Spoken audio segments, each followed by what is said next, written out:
I like literally sit Indian style.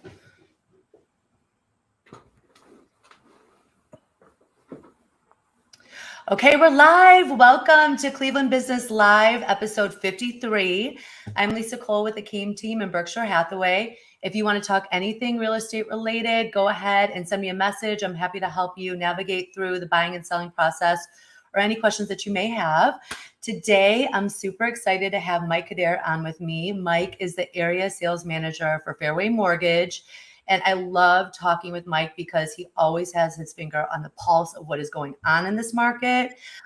He's always got, his feelers out there and letting us know, and he distills it in a way so that we can understand it and everybody else can understand it. It's So I very, appreciate that. So thank very, you for being here. very kind. Yep. I won't get into the weeds. I'll keep it. Yeah. I know because listen, I'm a nerd at heart. So I read a lot and I look at numbers, and sometimes I can get so wrapped up in that I forget that I'm actually talking to people that have day jobs and they do their other stuff. So I kind of bring it down. So it's, when they walk away, they're not going, man, I don't want to talk to that guy ever again. So, Right. yeah. No, I appreciate that. And before we dive into like what's going on in the market, can you tell us a Mhm. little bit about yourself and, Sure. your history in the business and all that good stuff?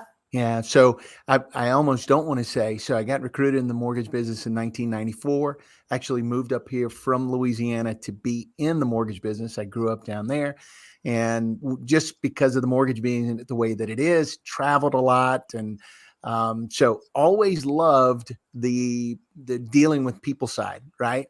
The biggest challenge that I always felt like was that you can do everything right, but there's so many things in the market that can take place that it can make what we do each and every day harder, right? So you have to have kind of tough skin, right, to get Right. into this business. So, so I'm with Fairway Independent Mortgage, area sales manager. It's not that really big of a deal. I'm here to help the team that we have in Northern Indiana, Northern Ohio, and Northern Pennsylvania. So I'm part coach, part bartender, part therapist, I right? like I a good mean, bartender. so because you're helping people through the challenges, and this has been, let's face it, it's been a pretty challenging year. So Yes. we want to keep people engaged because this is like a season, right? What we're Right. going through in the business right now is a season, and we will get through it. Now, what does that look like? How do lenders look? How do people on the real estate side, like with teams like you, how does all that look? I don't know, but I want to position my team to be able to survive and thrive so that we can gain market share and make it through these more difficult times.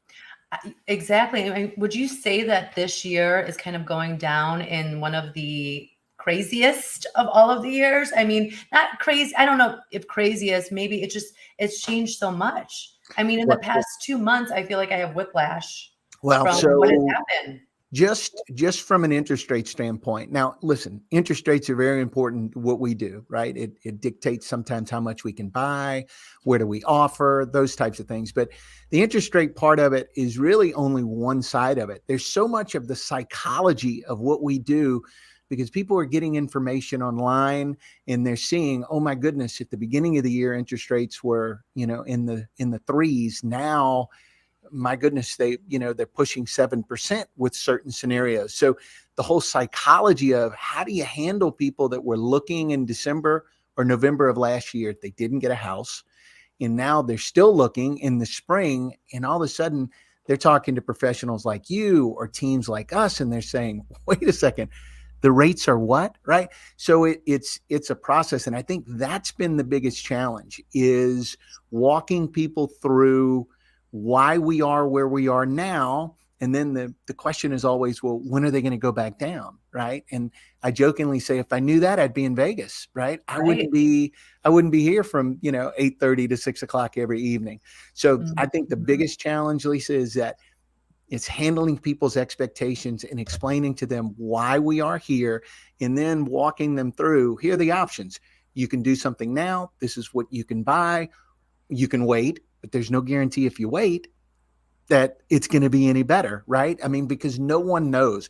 We're trying to make the best educated guesses, and sometimes we're right, and sometimes we're not so right. Well, I mean, right now interest rates are where? 6.79.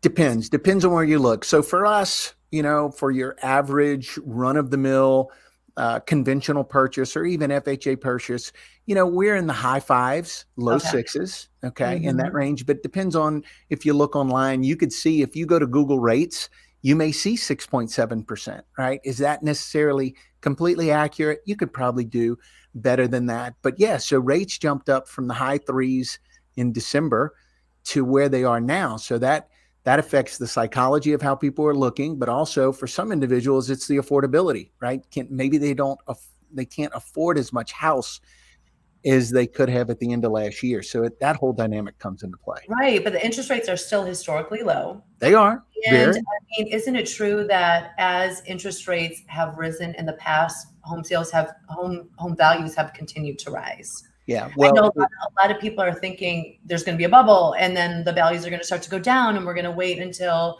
the values like plummet before we buy again. But I mean, I know you don't have that crystal ball, mhm. but the indicators are not that is going to happen. Well, I think we're totally different than what we were dealing with in 2008 and 2007. And the main reason why is because lenders are more prepared for when borrowers are feeling like they're getting behind, right? So the whole foreclosure side of it is not as convoluted as it was back then. So lenders are better prepared.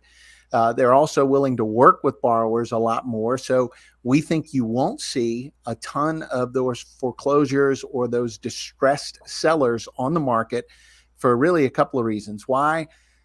Employment is still strong. Some people think we're in a recession. I tend to believe that we're closer to being in a recession, if not, then not. But employment still remains strong. Values, even in most parts of the country, especially where we are, Northern Ohio, values are still up. They have not cratered.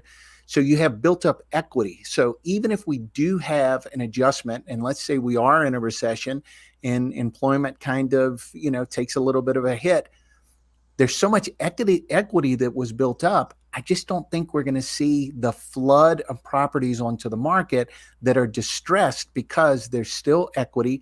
Rates are still pretty good, right? Mhm. And just the inventory of housing. There's so many buyers out there, whether it's that first time buyer section or if that's move up buyer section. So many of them have not been able to get a house over the last couple of years, that as inventory goes up, once we get through the shock of the new interest rate range that we're in, I think we're going to get a ton of people still coming back and wanting to compete for houses. Right. I kind of think that is where we are. We're kind of like in shock mode because, like, looking at the last couple months, I mean, inventory has gone up, but Mhm, sales have gone down. So it's mhm. not that actually inventory is on par with where it was last year, but sales have gone down. So I Yep. think people were just kind of pulling back July, August, going, wait a minute, let me just pause for a minute and see what is happening.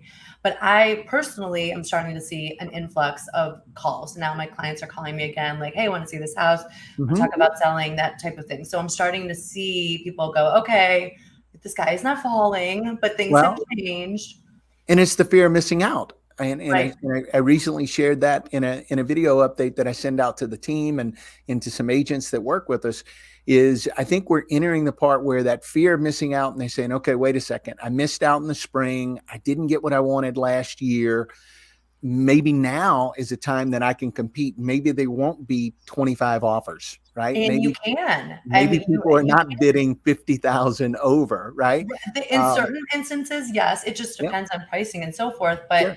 market times are getting longer. Now, Mhm, as a buyer, you can go in and actually do a little negotiating yep, like the absolutely. old days. Well, asking for seller concessions, right? Yeah. I mean, there Yeah. was no one for 2 years. We had no seller concessions, zero, nada. You Or no couldn't. inspections. Now you That's get to right. have inspections again. Yeah. So here, I think the best way, and this is the professionals that I'm seeing in the business, whether they're professionals like you or in the mortgage business, what they're really getting good at is getting to the point where they're educating so they can re-engage people that are distraught.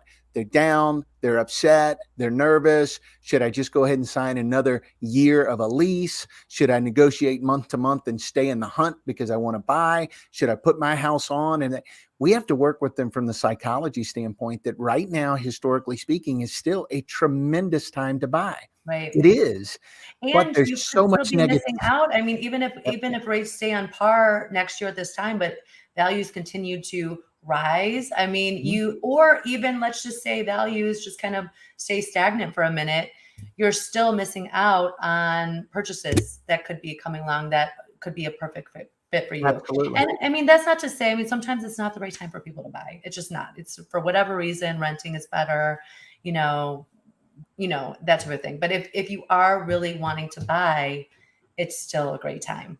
Well, what I would share and listen, I would love if everyone used Fairway, right? I mean, I would love that. I too. But yeah, but the truth is, listen, they're good lenders out there.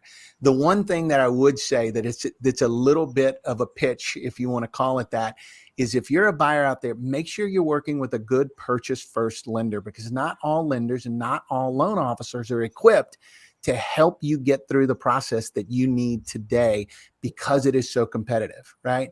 So you want someone that knows how to get the purchase contract once it's in, get it through the system, get it processed, and meeting that closing time. So you do want to ask, you want to say, hey, I mean, have you done a lot of purchase loans the last couple of years, or did you just do refinances?